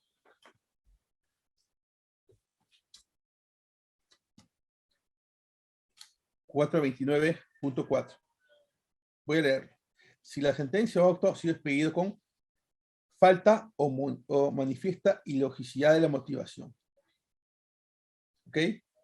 Que es distinto de aquel que se desprende del 429.1. Si la sentencia o auto ha sido expedida con inobservancia de algunas garantías constitucionales de carácter procesal o material. ¿Ok? Dentro de ella está justamente el derecho al derecho de motivación. Pero esta, la del 429.4, falta o manifiesta ilogicidad, tiene un sentido propio. A ver, la idea de la primero veamos el tema de la logicidad y el tema, y luego lo veamos en el sentido negativo que plantea la norma, que habla de logicidad. Primero, la logicidad implica justamente que el desarrollo que debe tener la parte considerativa con la parte resolutiva de una decisión tiene que guardar coherencia. ¿Ok? Y esa coherencia se guía esencialmente por una lógica, o por la lógica que se plantea en ella. Entonces, la lógica, ¿sí?, que se presenta en el lenguaje escrito es importante para entender cuál ha sido el pensamiento o el razonamiento, mejor dicho, que por el cual se ha arribado a una decisión. Entonces, sí, existe una relación entre motivación y logicidad, sí existe. ¿Sí? ¿Por qué nuestro legislador ha querido establecer una causal autónoma? Porque considera que la logicidad es un supuesto, ¿sí?, de irracionalidad, que por su propia entidad, o sea, por su propia gravedad, es suficiente por sí mismo para generar una causal casacional. Entonces, ¿sí? Entiende el legislador que las resoluciones ilógicas, ¿sí? En esencia, al no respetar la coherencia que tiene que, del contexto o contextual que tiene que tener toda resolución, ¿sí? Son suficientes justamente para poder convertir una causal autónoma. Ok, ¿qué dice la Corte Suprema al respecto? No son muchos los casos que he visto sobre justamente ilogicidad, ¿sí? Creo que no he visto más de 6. He puesto los más relevantes, por ejemplo, la 382-2017 Tumbes, y miren cómo razona la Corte Suprema. La ilogicidad dice que es lo contrario a la logicidad. ¿Ok? Y básicamente, sí, obviamente en el contexto del derecho a la motivación de resoluciones judiciales, ¿sí? Implica que estamos ante un razonamiento, ¿sí? Que no es coherente y que encuentra contradicciones. Ok, y vinculemos eso a lo que dice la norma, ¿sí? El 429.4, ¿sí? La manifiesta ilogicidad, cuando el vicio resulte de su propio tenor. Miren que la palabra que utiliza el código es manifiesta, ¿sí? Entonces, sí, entonces si tenemos claro que la ilogicidad se puede dar tanto del razonamiento probatorio que se extiende en una resolución judicial, ¿sí? Esta puede alcanzar tanto el ámbito probatorio, el ámbito jurídico, ¿sí? O incluso el fáctico. Pero veamos, ¿sí? ¿En qué caso se presenta la ilogicidad? Primero, esencialmente la Corte Suprema nos dice, existirá ilogicidad en 3 supuestos, ¿sí? Es decir, cuando se infrinja cualquiera de las 3 reglas esenciales. La primera regla es la regla de identidad o principio de identidad, como quieran decirlo, ¿sí? Y nos dicen que, esencialmente, que cuando estamos en un caso, ¿sí? Solo puede haber una interpretación, o sea, la interpretación aceptada por el juzgador, ¿sí? Puede ser solamente una sola. Puede haber 2 posiciones, por supuesto. La posición de la defensa respecto de cómo fue el hecho, la posición del Ministerio Público respecto de cómo fue el hecho. Pero finalmente, el juez tiene que decantarse por una de ellas. ¿Ok? Esto implica que el juez no puede, ¿sí? No puede afirmar un hecho indeterminado. O sea, no puede resolver sobre una proposición que no sea de la defensa o que no sea la del Ministerio Público. ¿Estamos? ¿Sí? Tampoco puede darle una continuación distinta de aquella que forma parte de la pretensión. Es decir, no puede asumirle, no puede incorporarle otros elementos distintos a la pretensión.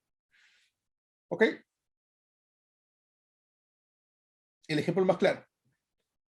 Si la sentencia dice, por un lado, no hay prueba de cargo, la prueba de cargo no es suficiente, no puede, por otro lado, decir que hay duda respecto de su responsabilidad penal. Porque la insuficiencia de prueba de cargo indica que la actividad probatoria del Ministerio Público no ha cumplido con con acreditar uno o varios elementos del tipo.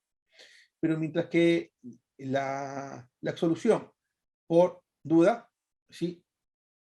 El dubio por reo, se conoce, se ha probado todos los elementos del tipo, ¿sí? Pero no se ha probado al nivel que exige la norma, que es más allá de toda duda razonable.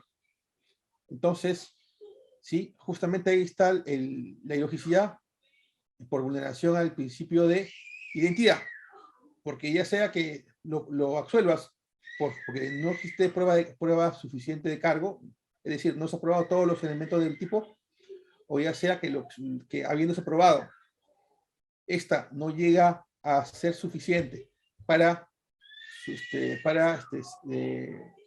pasar la valla más allá de toda duda razonable, son dos temas distintos. Ambos no pueden convivir en una sola decisión. El otro tema es, ¿sí?, el principio de contradicción. Ok, ¿sí? El principio de contradicción esencialmente dice, ok, si dice que hay un argumento, ese argumento tiene que ser coherente con los demás, o uno o varios argumentos, tiene que ser coherente con los demás argumentos respecto del cual se explica un hecho o una circunstancia. Por tanto, ni el juez ni la sala pueden, ¿sí?, en su decisión, incorporar hechos, ¿sí?, o argumentos que se opongan entre sí, total o parcialmente, de manera tal que pueda entenderse que el juez o la sala están haciendo dos afirmaciones que puedan tenerse como verdaderas, siendo estas afirmaciones contrapuestas. ¿Vamos? Entonces estamos en el caso en el cual se afirma, por ejemplo, que el imputado estuvo en tal lugar y a tal hora, ¿sí? Y con lo que se acreditaría, digamos, así que él estuvo, por ejemplo, con la víctima, ¿sí?, en un cuarto de hotel en tal día y a tal hora, ¿sí? Y según la necropsia, la víctima murió en esa habitación, ¿sí?, en un aproximado de una hora antes o una hora después que él estuvo. Y luego, en otros temas de la resolución, decir que el informe de necropsia dice que la persona había muerto, no sé, pues, 24 horas antes. ¿Sí? Y la propia resolución judicial reconoce que el imputado estaba en otro lado, ¿sí?, en ese momento. Ya. Entonces, este es el principio de contradicción. El otro es el principio de tercio excluido. A ver, en el principio de tercio excluido estamos ante dos hipótesis o dos proposiciones, ¿ya? Pero son dos proposiciones diferentes que no pueden cohabitar en un solo razonamiento o en un razonamiento único. Entonces, o acepto una, ¿sí? Si acepto una, implico que tengo que descartar como falsa la otra. Pero no puedo admitir ni parcial y menos totalmente que convivan dos proposiciones que se excluyan mutuamente. ¿Ok? Ejemplo, si el juzgado o la sala dicen, está probado que el imputado, ¿sí?,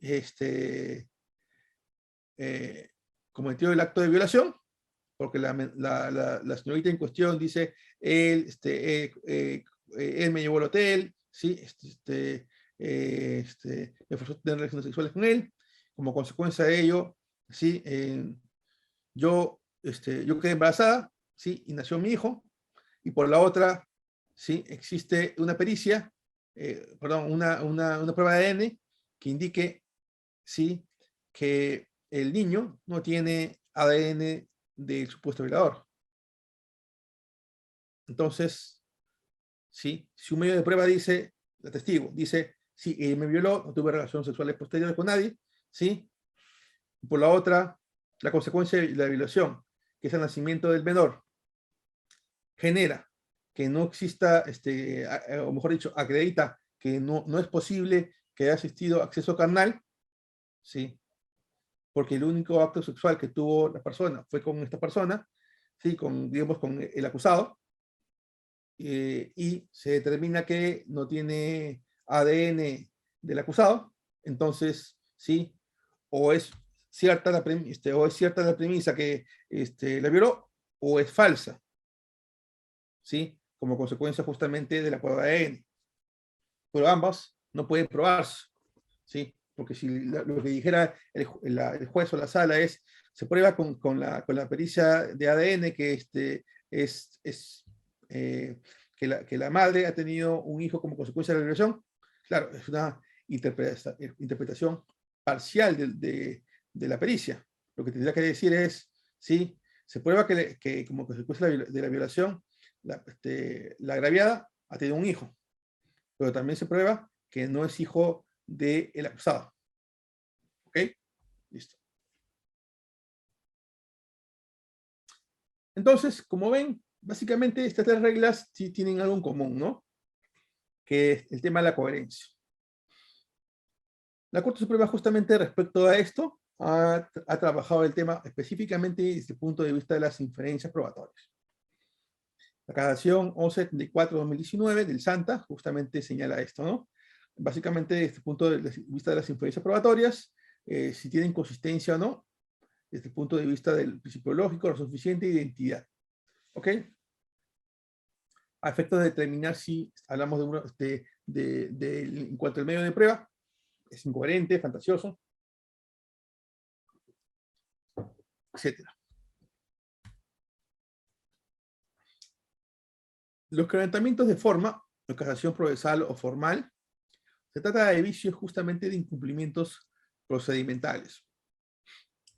Yo puse un caso, que es este, vamos a ver un momentito, que es la casación 875-2018 Lima, en el cual justamente se trata de una casación de forma, pero también que también tiene un contenido de vulneración de derechos fundamentales, específicamente el derecho de defensa, ¿no? Como indiqué en su momento, porque el hecho de que no le llegara el aviso de notificación trajo como inconveniente que la defensa no pudiera asistir a la audiencia de apelación, en la cual él era recurrente y como consecuencia se declaró inadmisible el recurso y se dispuso la firmeza de la condena. Pero también sirve como un ejemplo de casación la forma, porque nos va a indicar justamente que la casación se rige que los actos procesales se rigen por una forma específica y que tiene que cumplirse cada uno de estos supuestos para dar por válido el acto procesal. Los casos más concretos son básicamente el tema de las notificaciones procesales, ¿sí? En la cual justamente se exige que tienen que ser notificadas a todas las partes y que tienen que tener específicamente el plazo, cumplir con el plazo. Otra casación, que no está acá aquí, pero que viene, si no me equivoco, de Tacna, es la siguiente, no, Tacna no, de Piura es la siguiente, les cuento el caso. Una sala superior en juicio de apelación, ¿sí? Había iniciado el juicio de apelación, avanzaba, ¿sí? Y había llegado febrero, habrá sido del año 2019, más o menos, febrero de 2019, sí, 2019. ¿Ok? Y como saben, en febrero, antes eran vacaciones, bueno, antes de la pandemia, era la época de vacaciones judiciales. Entonces, la sala superior, ¿sí? Decide suspender la audiencia, ¿sí? Y programarla para, ¿sí? 2 semanas posterior. E invoca, ¿sí? Para una extensión que existía, ¿sí? Una causal de suspensión excepcional, ¿sí? Una causal de suspensión excepcional del plazo entre audiencia y audiencia. Y por tanto, ¿sí? Indicaba la sala superior que se podía realizar, ¿sí? Esa audiencia, digamos, pasado 3 semanas, ¿no? En ese caso particular. Como sabemos, ¿sí? La regla respecto a las audiencias es que tienen que ser 8 días hábiles, ¿sí? Son 8 días hábiles. Entonces, ¿sí? La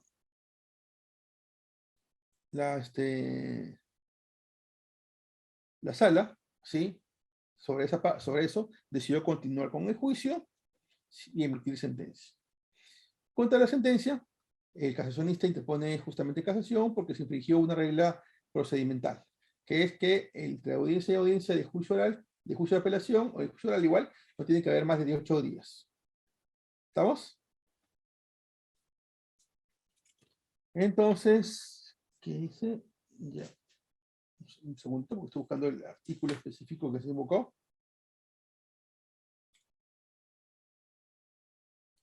Entonces, sobre esa base es que la Corte Suprema dice, ¿sí?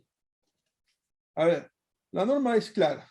Dice que no puede haber entre audiencia y audiencia más allá de 8 días en la realización o continuación de audiencias. Y que la justificación de la sala superior de suspender la audiencia por más de 15 días, ¿sí? No tiene sustento en norma jurídica, porque la que se invocó, que era justamente, ¿sí? Una situación de emergencia, no era aplicable porque unas vacaciones judiciales no se encuentra dentro, no, decía que era una situación imprevisible, ¿no? Era imprevisible. Acá está. La norma que invocaba la sala superior era el 145, ¿no? Respecto a la reposición del plazo. Y decía, en la sala superior para suspender la audiencia decía, ¿sí? Invocamos el 145.1, porque dice cuando factores de fuerza mayor, ¿sí? Se ha visto impedido observar un plazo, sí, podrá obtener la reposición. Entonces, ¿qué decía la sala superior? ¿Sí? Que la suspensión por más de 15 días era un caso de fuerza mayor. Y la Corte Suprema dijo, no, no es un caso de fuerza mayor porque las vacaciones judiciales son un acto administrativo que se encuentra regulado por una norma administrativa emitida por la Corte Superior, que siga a su vez los lineamientos de la Corte Suprema, ¿sí? Y además que está programada. En consecuencia, dispuso que se declara nulo el juicio oral, el juicio de apelación, y un nuevo juicio oral por otra sala. ¿Sí? Como ven, ¿sí? Los casos más comunes en los cuales se aplica justamente esta infracción, las casaciones por infracciones infracciones a la norma procesal, falta de aplicación de norma jurídica correspondiente, aplicación de una norma a una hipótesis no contemplada en ella, que es el ejemplo que le he puesto, ¿sí? Abierta desobediencia o transgresión a la norma, cuando no se aplica la norma pertinente al caso, o cualquier error que puede darse, ¿no? Que tenga trascendencia. Luego tenemos el tema de la casación sustancial. Y básicamente la casación sustancial se refiere, hay dos temas. Número uno, el primer tema está relacionada es a la interpretación que se hace de la norma penal, ya sea la norma de derecho penal general o el derecho penal sustantivo. Y de ambos hay supuestos casacionales, ¿no? Y por otro lado, tenemos la casación respecto de la interpretación de la norma sustantiva. Es decir, cuando se pretende asignarle o restringirle sentido interpretativo a la norma. ¿Ok? Son los dos ámbitos. Específicamente cuando hablamos de norma penal en blanco, ¿no? Cuando referimos a que tienen que remitirse a una norma administrativa para darle sentido contenido. Entonces, en estos casos, lo más comunes son la falta de aplicación de norma jurídica, el caso, la aplicación de norma o de hipótesis no contemplada en ella, o una abierta transgresión a la norma, ¿no? Son los casos más comunes justamente de casación sustancial. Ahora bien, abordemos el último tema y probablemente el más complejo de todos, que es la casación para establecer doctrina jurisprudencial. A ver, primero tenemos que tener claro que este supuesto de casación de doctrina jurisprudencial implica que estamos ante un supuesto diferente de cualquiera de los establecidos en el 427 numerales 3, del 2 al 3. ¿Estamos? ¿Sí? Uno acá. Que a diferencia de los otros supuestos, requiere cumplir, ¿sí? No requiere cumplir con ninguno de los requisitos que se establece en esos otros supuestos en el 427, numeral 2 y 3, respecto a la procedencia, ¿no? Ejemplo, ¿sí? Recurso de evasión, se trata de autos que pongan fin al procedimiento cuando el delito imputado sea más grave, tenga en su extremo mínimo una pena libertad de 6 años, ¿no? Cuando se trata de sentencias con delito más grave, que refiere a la acusación, usted un mínimo tenga una pena mayor a los 6, ¿no? O se trata de sentencias que ponen medidas de seguridad, por ejemplo. No lo quieren incluir en ninguna de ellos. O con el tema de la operación civil que sea más de 50 URPs. No. El tema de la doctrina jurisprudencial, que es el caso de del 427.4, dice bien la norma, es excepcional, porque excepcional, ¿desde qué perspectiva? Excepcional desde la perspectiva que se deja a criterio de la Corte Suprema la evaluación respecto de la admisibilidad y fundabilidad justamente del supuesto si se admite o no la doctrina jurisprudencial. Es importante, está por ejemplo la casación 553-2014 PASCO, respecto al concepto de vacío de doctrina jurisprudencial. Y básicamente, de las casaciones que he revisado, hay varias ideas que tenemos que tomar en cuenta. Primero, que para plantear la doctrina jurisprudencial tiene que ser sobre aquellos aspectos en que o bien existe un vacío en la norma o existen varios tipos de interpretaciones jurisprudenciales, ¿sí? En casos similares, o lo que se quiere es fijar un criterio uniforme. Más recientemente, la casación 600-2020 de Lambayeque, de este año, ¿sí?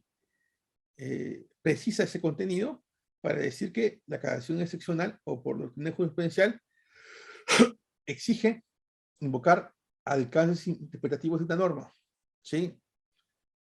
Ya sea para unificar criterios disímiles que puede haber en la Corte, y por Corte no diferimos tanto a la Corte Suprema como a la Corte Superior, ¿sí? Y sobre algunos aspectos puntuales de la jurisprudencia de la doctrina, ¿no? Y por tanto, rescatamos lo siguiente, ¿sí? La idea es, ¿sí?, enriquecer con nuevas perspectivas fácticas y jurídicas la interpretación de la ley procesal, la ley sustantiva, ¿sí? O remediar problemas surgidos con causas anteriores. Es decir, ¿sí? Ya existe doctrina jurisprudencial, pues esa doctrina jurisprudencial ha quedado desfasada, se me ocurre, por la interpretación actual que se hace de la institución jurídica, ¿no? Y por tanto, el caso va a ayudar justamente a replantear esa doctrina jurisprudencial o esa posición jurisprudencial que ya existe, ¿no? Y que se considera hasta ese momento consolidada. ¿Ok? Así que, ¿sí? Entonces, no basta con que yo me vea en desacuerdo con la resolución grado, la resolución superior, ¿sí? Sino que el desarrollo de la doctrina jurisprudencial, ¿sí? Debe cumplir con ser determinante para poder para hacer una interpretación correcta de la norma. Si no se cumple eso, pues la propuesta de doctrina jurisprudencial no pasará el filtro de admisibilidad y menos de fundabilidad. Ok. Entonces, si analizamos la norma del 427.4, vamos a darnos cuenta, primero, de la facultad discrecional de la Corte Suprema. ¿Sí? Cuando dice discrecionalmente, ¿sí?, lo considere necesario, básicamente es una habilitación para que la Corte Suprema asigne sentido a si el caso en concreto puede ser objeto de análisis. Aquí la idea esencial que la facultad de la Corte Suprema está en relación justamente a que el interés que asume del caso en concreto, ¿sí?, le va a permitir a esta hacer, en ese caso, un ejemplo para que los magistrados del Poder Judicial puedan resolver casos similares.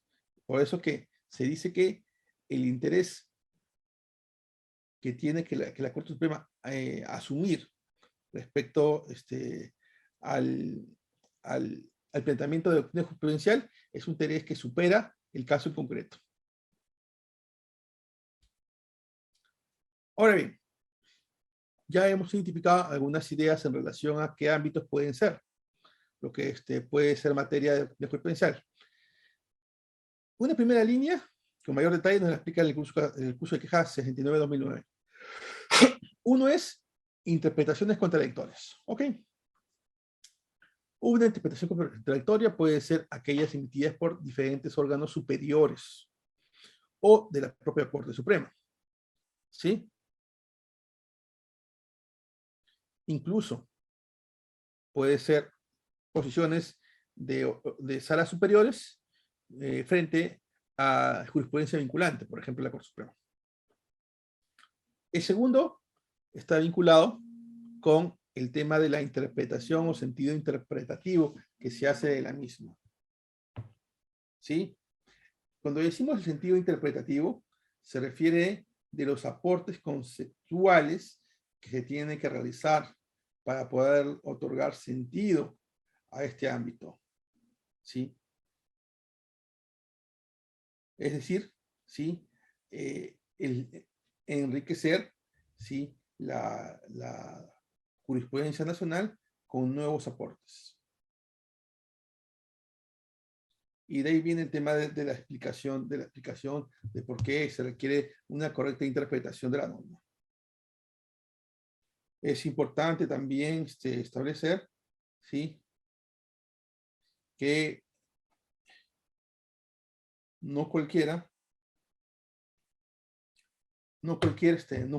digamos así, razonamiento cumple con ser suficiente para conformar doctrina jurisprudencial.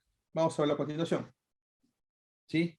Primero, para que tenga sentido, ¿sí? Se requiere desarrollar el alcance interpretativo de una norma penal o procesal. Segundo, se tiene que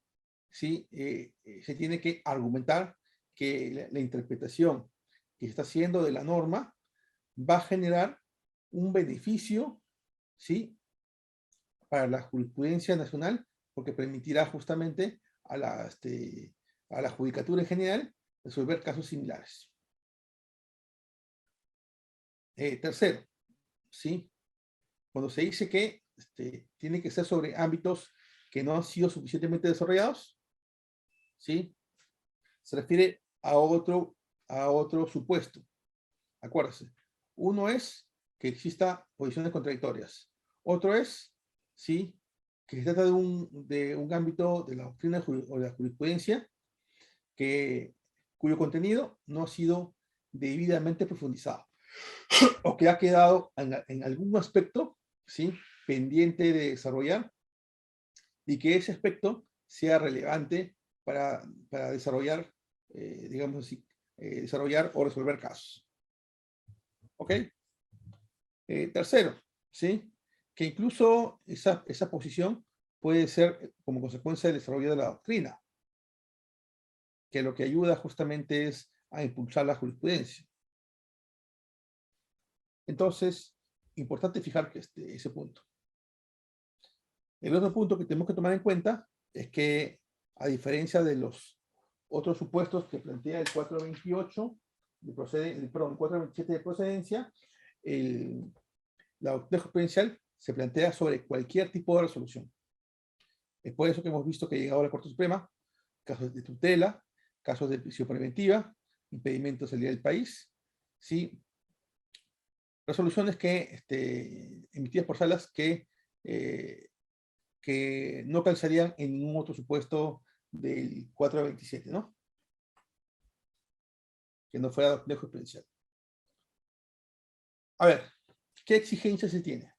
Específicamente, el deber de consignar, ¿sí? Adicional y puntualmente las razones que justifiquen el desarrollo de la doctrina jurisprudencial que pretende. Voy a darle contenido a esto.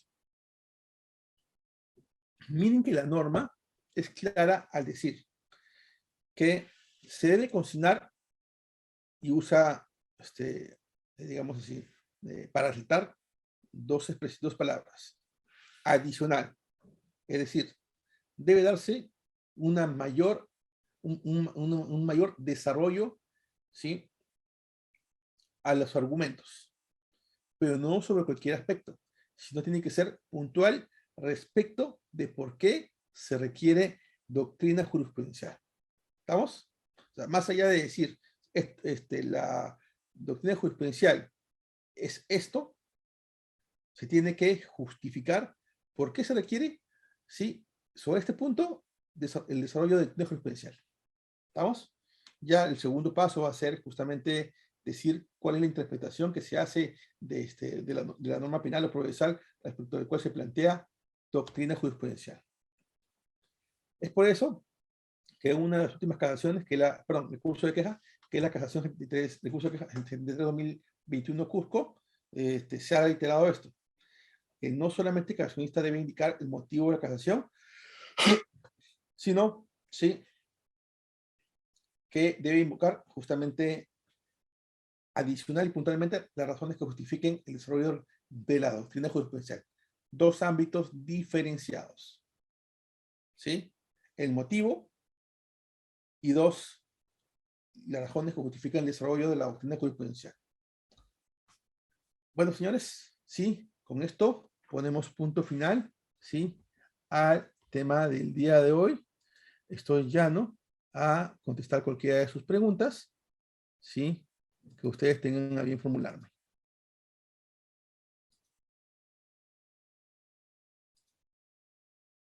¿Ustedes dirán? ¿Hay alguna pregunta? ¿Sí? Como vemos, esto es, sí, un tema muy amplio. Yo he tratado de resumirlo dentro de lo máximo posible, aquellos temas esenciales, pero sin duda hay muchos temas más que podríamos desarrollar, porque ya sea tanto los hechos fundamentales, la aclaración sustancial, procesos, digamos así, de infracciones procedimentales, son tantos supuestos que dejarían solamente a varias clases el desarrollar de manera puntual cada una de ellas, ¿no? ¿Alguna pregunta?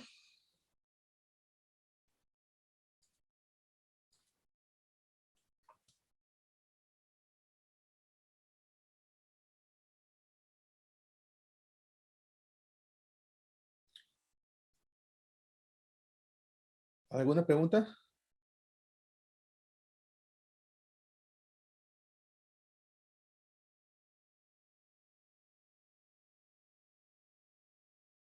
Si no hay preguntas, señores, yo agradezco a todos ustedes, sí, haberme acompañado esta noche, en las últimas dos sesiones, y espero en otra oportunidad compartir con todos ustedes algunos otros temas de naturaleza penal o procesal que, que en su momento puedan considerar, digamos, útil para el desarrollo profesional de cada uno de ustedes. ¿Sí? Muchísimas gracias a todos ustedes. ¿Sí? Y que tengan muy buenas noches. Gracias a todos. Gracias, doctor. Buenas noches. Buenas noches.